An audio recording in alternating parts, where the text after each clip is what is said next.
Hello everyone, myself Shekhar sir once again एक बहुत ही super hit video आपके सामने लेके आ रहे हैं। पिछले दो प्रीवियस वीडियो में हम लोगों ने एस ब्लॉक पी ब्लॉक का डिस्कशन कर चुके थे। आज हम लोग करेंगे डी ब्लॉक का डिस्कशन। ये जो डिस्कशन है बहुत इंपॉर्टेंट है 11th और 12th के लिए। 11th 12th में ये खास तौर पर 12th में ये डी ब्लॉक एक चैप्टर करके उसमें आएगा। इलेक्ट्रॉनिक कॉन्फ़िगरेशन बोर्ड एग्जाम में आता है और ये खास रूप से पीरियोडिक टेबल में 11th के लिए बहुत इंपॉर्टेंट है। ये जो भी सेगमेंट चल रहा है क्लास 11th और 12th के लिए बहुत इंपॉर्टेंट है। और जो हमारे जो नन्हे मुन्ने बच्चे हैं 9th 10th के बच्चे हैं, अगर उनका सपना है जेईई नीट का प्रिपरेशन करने का तो अभी से वो लग सकते हैं। इस वीडियो को ज्यादा से ज्यादा देखेंगे और समझेंगे, नोट्स बनाएंगे, तभी आगे सक्सेस होंगे। बच्चा लोग आज हम लोग पढ़ रहे हैं डी ब्लॉक। डी ब्लॉक में आपके सामने ये है जीसी। जीसी का मतलब होता है जनरल कॉन्फ़िगरेशन। जीसी का मतलब होता है जनरल कॉन्फ़िगरेशन। यहां पे लिखा है, फॉर्मूला लिखा है n-1 d1 से d10 तक। ओके, और ये क्या है 4s 1 से 2 तक। ये इसका जनरल कॉन्फ़िगरेशन है। क्लियर। अब ये इसमें डी ब्लॉक को 3 श्रेणी में बांटा गया है। बच्चा लोग इसको डी ब्लॉक को कितने श्रेणी में बांटा गया है? 3 श्रेणी, यानी 3 श्रेणी में इसको बांटा गया है। ठीक है, ध्यान से देखिए। पहला श्रेणी इसको 3D कहते हैं। फर्स्ट श्रेणी को क्या कहते हैं? 3D कहते हैं। सेकंड को कहते हैं 4D कहते हैं और लास्ट को कहते हैं 5th D। यानी इसको 3 श्रेणी में बांटा गया है। डी ब्लॉक को कितने श्रेणी में बांटा गया? 3 सीरीज में बांटा गया। 3D सीरीज, 4D सीरीज और 5D सीरीज। बच्चा लोग हम डिस्कशन करने जा रहे हैं किसका? 3D सीरीज का। और 3D सीरीज का जो जनरल कॉन्फ़िगरेशन होगा 3D सीरीज इसका जनरल कॉन्फ़िगरेशन क्या होगा? यहाँ पे n रखेंगे। जैसे n के जगह पे क्या रखेंगे? 4 रखेंगे। 4-1 और फिर क्या होगा? d1 से d10 तक। और ये क्या होगा? 4s। यहाँ पे सॉरी गाइस, यहाँ पे n होगा। ठीक है, n होगा तो यहाँ पे क्या होगा? ये 1 से 2 तक होगा। क्लियर। तो अब इसका अगर हम लोग इसको घटाएंगे, सब्ट्रैक्ट करेंगे तो क्या होगा? इसका जनरल कॉन्फ़िगरेशन बच्चा लोग क्या मिलेगा हमारे पास? ये मिलेगा 3D 1 से 10 तक मिलेगा। ओके, 3D 1 से 10 तक मिलेगा। और फिर क्या होगा? 4 ये S1 और फिर क्या होगा? 2। अब यहाँ पे एक टर्मिनोलॉजी मिलता है, इसको कहते हैं सेल कहते हैं। इसको क्या कहते हैं? सेल कहते हैं। इसको क्या कहते हैं? प्लेनिनेट सेल कहते हैं। प्लेनिनेट सेल कहते हैं। ठीक है, जब n में से 1 घटा दिया जाता है तो उसको प्लेनिनेट सेल कहते हैं। n में से जब 2 घटा दिया जाता है तो उसको क्या? एंटी प्लेनिनेट सेल कहते हैं। मतलब इसको सेल कहते हैं, नॉर्मली सेल कहते हैं। इसको क्या कहते हैं? प्लेनिनेट सेल कहते हैं। और जब n में से 1 घटा दिया जाता है तो प्लेनिनेट सेल कहते हैं। n में से जब 2 घटा दिया जाता है तो उसे एंटी प्लेनिनेट सेल कहते हैं। समझ में आया? अब देखिए यहाँ पे आप लोगों ने 3D सीरीज का जनरल कॉन्फ़िगरेशन आप यहाँ पे जान लिए। क्लियर। 3D सीरीज का जनरल कॉन्फ़िगरेशन क्या होगा? 3D 1 से 10 तक होगा। ये क्या होगा? 4 होगा। S1 से 2 तक होगा। इसका अगर हम लोग इलेक्ट्रॉनिक कॉन्फ़िगरेशन लिखे तो कैसे लिखेंगे?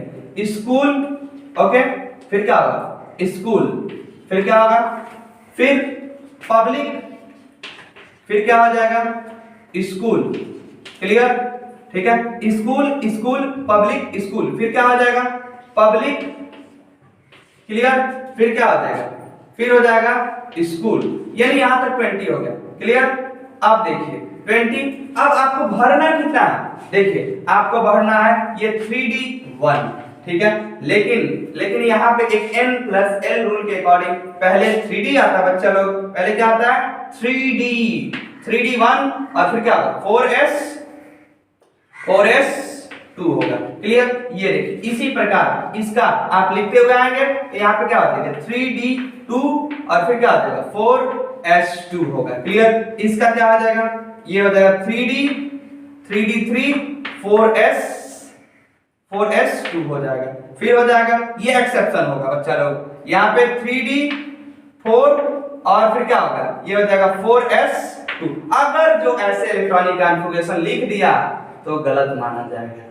ठीक है, इसका इलेक्ट्रॉनिक कॉन्फ़िगरेशन कैसे लिखना है बच्चा लोग? ये गलत है। ये जो इलेक्ट्रॉनिक कॉन्फ़िगरेशन है आप गलत लिखते हो। तो सर इसका सही इलेक्ट्रॉनिक कॉन्फ़िगरेशन क्या होगा? तो बच्चा लोग ये देखिए, ये डी जो ऑर्बिटल होते हैं, डी ऑर्बिटल होते हैं, उसमें टोटल नंबर ऑफ ऑर्बिट कितने होते हैं? 5 होते हैं। 1 2 3 एंड 4 एंड 5। क्लियर? ओके, अब ध्यान से देखेंगे तो ये पहला सेल है 1 2 3 4। ओके, अब इसमें इसकी बात करते हैं बच्चा। इसमें देखिए 4 में कितना इलेक्ट्रॉन होता है? ये देखिए 1 2। तो यहां पे एक नियम होता है, ये देखिए, अगर इसमें से ये 4s से अगर एक इलेक्ट्रॉन इसमें आ जाता है तो ये जो ऑर्बिटल हो जाता है हाफ फील्ड बन जाता है। तो हाफ फील्ड के कंडीशन में एक इलेक्ट्रॉन यानी अगले सेल से लिया जा सकता है। तो जैसे अगले सेल से लिया, इसका ऑर्बिटल स्ट्रक्चर कुछ ऐसे हो जाएगा। क्या हो जाएगा? ऐसे हो जाएगा। क्लियर? तो देखिए ऐसे 1 2 3 4 एंड 5। क्लियर? तो जैसे लिया, इस कंडीशन में क्या हो जाएगा बच्चा? यहां देखिए 1 2 3 4 एंड 5। और 4 में कितना हो जाएगा? 4 में मात्र एक बचेगा। इसीलिए बच्चा लोग, इसीलिए इसका जो इलेक्ट्रॉनिक कॉन्फ़िगरेशन हो जाएगा 3d5 होगा, और फिर क्या होगा? 3d5 और 4s1 होगा। क्लियर? तो ये इसका ये 24 यानी क्रोमियम एक्सेप्शन होता है। ठीक है, क्रोमियम का इलेक्ट्रॉनिक कॉन्फ़िगरेशन एक्सेप्शन होता है। यहां पे दोनों चीज हमने दिखाया बच्चा लोग। इसका गलत इलेक्ट्रॉनिक कॉन्फ़िगरेशन क्या होगा, इलेक्ट्रॉनिक विन्यास क्या होगा, और सही इलेक्ट्रॉनिक विन्यास क्या होगा। क्लियर? एक बार फिर से रिपीट कर लेते हैं। देखिए, सबसे पहले बच्चा लोग इसके अकॉर्डिंग यहां तक आएंगे। ठीक है, 3d4 और 4s2 होना चाहिए, लेकिन ये गलत होता है। यहां पे एक अपवाद आ जाता है। कौन सा अपवाद होता है बच्चा लोग? ये देखिए 3d4। तो सबसे पहले इसका ऑर्बिटल स्ट्रक्चर ड्रा करेंगे। तो आपको पता होगा कि d सब सेल में 5 ऑर्बिट होते हैं। कितने ऑर्बिट होते हैं? 5 ऑर्बिट होते हैं। तो इसमें कुल कितना इलेक्ट्रॉन है? 4। 1 2 3 4। ठीक है, 4 इलेक्ट्रॉन होगा। और 4 में कितना इलेक्ट्रॉन है बच्चा लोग? 2 इलेक्ट्रॉन, 1 और 2 होगा। क्लियर? अब देखिए हाफ फील्ड और फुल फील्ड के कंडीशन में, हाफ फील्ड और फुल फील्ड के कंडीशन में अगर एक इलेक्ट्रॉन की कमी होता है तो आगे वाले सेल से एक इलेक्ट्रॉन लेकर क्या करता है? ये अपना हाफ फील्ड स्टेबिलिटी को पूरा कर लेता है या फुल फील्ड स्टेबिलिटी को पूरा कर लेता है। ओके बच्चा लोग, तो जैसे यहां से एक इलेक्ट्रॉन लिया, ये क्या हो जाएगा? 3d सीरीज में या 3d सेल में कितना इलेक्ट्रॉन हो जाएगा? 1 2 3 4 5। और 4s में कितना हो जाएगा? 1 हो जाएगा। इसीलिए यहां पे 3d5 लिखते हैं और 4s1 लिखते हैं। ठीक है, शायद आपको समझ में आ गया होगा। अगर नहीं आया होगा तो घबराने की बात नहीं है। एक एग्जांपल देखिए, यहां पे भी स्टार लगा हुआ है, एकदम सिमिलरली वैसे ही चलेगा। चलिए उसको भी बता लेते हैं, फिर एक दो और एग्जांपल को हम समझाएंगे। देखिए ये क्या हो जाएगा? ऐसे खाली रखेंगे बच्चा लोग। तो जैसे ही खाली रखेंगे तो यहाँ पे क्या हो जाएगा? 3d9 आएगा। क्या आएगा? 3d9 आएगा। फिर क्या हो जाएगा? 4s2 हो जाएगा। फिर से इसका क्या करेंगे बच्चा? इसका ऑर्बिटल स्ट्रक्चर ड्रा करेंगे। देखिए इसमें d सब सेल है ना, देखिए 1 2 3 4 और 5। और इसमें कितना होगा? एक ऑर्बिट होता है। इसमें कितना ऑर्बिट होता है? एक। इसका इलेक्ट्रॉन भर लीजिए। जैसे देखिए यहां पे क्या हो जाएगा? ये 1 2 3 4 5 6 7 8 9 और यहां पे क्या होगा? 1 2। इस बार ये इलेक्ट्रॉन इसमें आ जाएगा। क्यों? यहां पे हाफ फील्ड का कंडीशन था। कौन सा कंडीशन था? Half field orbit. ठीक है, यहाँ पे हाफ फील्ड का ऑर्बिट का कंडीशन था। यहाँ पे कैसा कंडीशन है? फुल फील्ड कंडीशन है। फुल फील्ड का कंडीशन है, फुल फील्ड ऑर्बिट का कंडीशन है। जैसे ही ये क्या होगा? यहाँ पे देखिए ये क्या हो जाएगा? जनरली ये आपका कुछ ऐसे हो जाएगा। Okay, 1 2 3 and 4।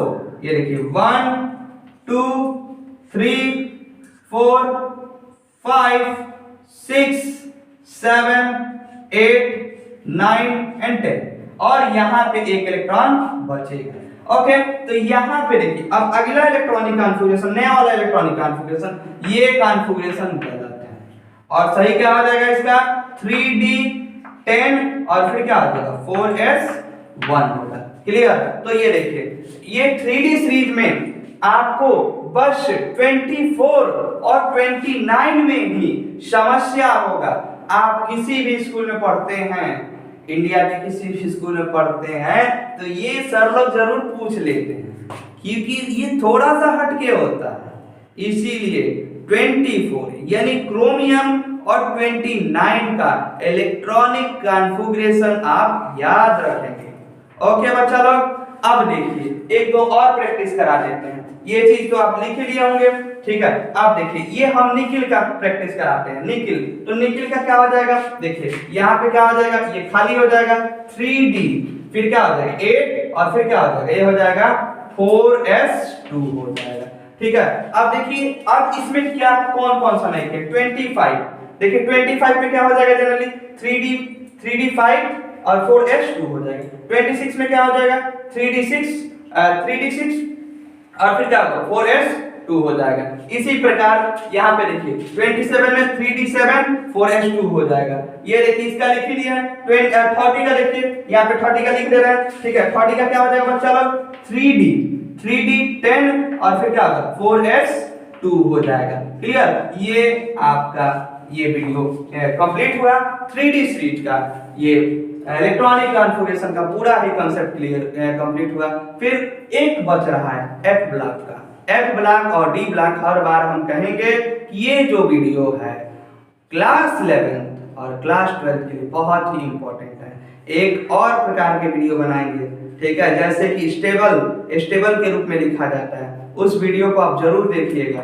जैसे हमारे कई स्टूडेंट पढ़ते थे कि सर ये वाला इलेक्ट्रॉनिक कॉन्फ़िगरेशन हमें लिखने नहीं आता है, उसका नेक्स्ट वीडियो में आपको बताया जाएगा। बच्चा लोग बहुत ही हार्ड वर्क करके ये वीडियो बनाया जाता है और आप लोग अपने दोस्तों में शेयर करेंगे तो थोड़ा सा और एक्साइटेड होगा इंसान कि और मेहनत करना चाहिए। बच्चे बहुत मेहनत कर रहे हैं, वीडियो देखते हैं, रिवाइज करते हैं, नोट्स बनाते हैं, ठीक है। तो हमारा ये कोशिश है कि जहां भी बच्चे मेरे वीडियो देखते हैं वो कुछ सीखे। नहीं समझ में आ रहा है, हमारे YouTube चैनल या WhatsApp नंबर पे कमेंट करें, टेलीग्राम आईडी भी बना हुआ है, उस पर भी कमेंट कर सकते हैं, ठीक है। और टारगेट है कि PDF नोट्स भी आपको प्रोवाइड कराया जाए। Thanks for watching. इसी तरह से वीडियो को देखते रहिए और ज़्यादा से ज़्यादा सपोर्ट करते रहिए, अपने दोस्तों में शेयर करते रहिए, कमेंट करते रहिए। Thanks for watching.